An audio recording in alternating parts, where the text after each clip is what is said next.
ఇరాన్తో యుద్ధం ప్రకటనపై అమెరికా అధ్యక్షుడు ట్రంప్ సంచలన వ్యాఖ్యలు చేశారు. 2-3 వారాల్లో ఇరాన్పై భీకర దాడులు చేస్తామన్నారు ట్రంప్. యుద్ధం ఇప్పట్లో ఆగదని స్పష్టం చేశారు. ఆపరేషన్ ఎపిక్ ఫ్యూరీ కొనసాగుతుందని చెప్పుకొచ్చారు. తమ దేశం పూర్తిగా కోల్పోవాలని ఇరాన్ చూస్తుందన్నారు. అమెరికాను అత్యంత దేశంగా మారుస్తామని తెలిపారు. అమెరికన్ల భవిష్యత్ కోసమే ఈ యుద్ధం చేస్తున్నట్టు తెలిపారు. Thanks to the progress we've made, I can say tonight that we are on track to complete all of America's military objectives shortly, very shortly.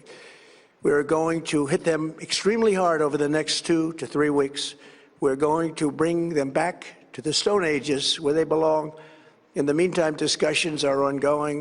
Regime change was not our goal. We never said regime change, but regime change has occurred because of all of their original leaders' death.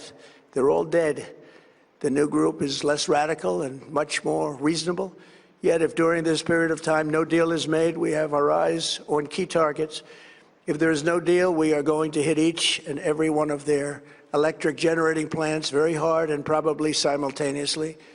We have not hit their oil, even though that's the easiest target of all, because it would not give them even a small chance of survival or rebuilding. But we could hit it, and it would be gone, and there's not a thing they could do about it. ఇరాన్తో యుద్ధ ప్రకటనపై America అధ్యక్షుడు Trump సంచలన వ్యాఖ్యలు చేశారు. 2-3 వారాల్లో ఇరాన్పై భీకర దాడులు చేస్తామని Trump అన్నారు. యుద్ధం ఇప్పట్లో ఆగదని స్పష్టం చేశారు. ఇప్పటికే ఎపిక్ ఫ్యూరీ కొనసాగుతుందని చెప్పుకొచ్చారు. తమ దేశం పూర్తిగా కోల్పోవాలని ఇరాన్ చూస్తుందన్నారు. అమెరికాను అత్యంత శక్తివంతమైన దేశంగా మారుస్తామని తెలిపారు. అమెరికన్ల భవిష్యత్ కోసమే ఈ యుద్ధం చేస్తున్నట్టు చెప్పారు ట్రంప్.